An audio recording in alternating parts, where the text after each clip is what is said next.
Hi guys, ఈరోజు మనం ఈసా ఫౌండేషన్కి వచ్చేసినాం. ఇక్కడ వెనకాల కనబడతాం కదా, అదే అనమాట మెయిన్ ఎంట్రన్స్. మనకు నేను నా ఫ్రెండ్ ఇద్దరం కలిసి వచ్చామన్నమాట ఈసా ఫౌండేషన్కి.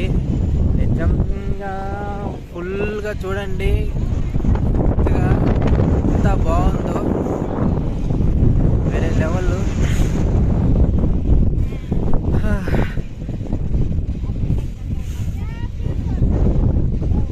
ప్రశాంతంగా ఉంది గైస్.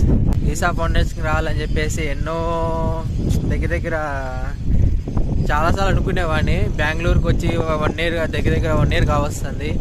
ఈ 1 year నుంచి ఈసా ఫౌండేషన్కి రావాలి అనుకుంటాను నేను, కానీ అసలు టైమే దొరకలేదు. ఫైనల్గా నేను నా ఫ్రెండ్ ఇద్దరం కలిసేసి ఈరోజు హరహర మహాదేవ్ శంభో శంకర్. ఈరోజు మనం ఫైనల్గా నేను ఈసా ఫౌండేషన్కి రీచ్ అయ్యాను. పాయింట్ టు పాయింట్ మీకు ఇక్కడికి ఎలా రావాలి ఎలా అని చెప్పేసి పాయింట్ టు పాయింట్ ఎక్స్ప్లెయిన్ చేస్తాను. చూడండి గాయస్, మొత్తం ఒక పెద్ద మైదానం లాగా ఉంది అంతా. వెనకాల కనపడుతుంది కదా మహాదేవ్.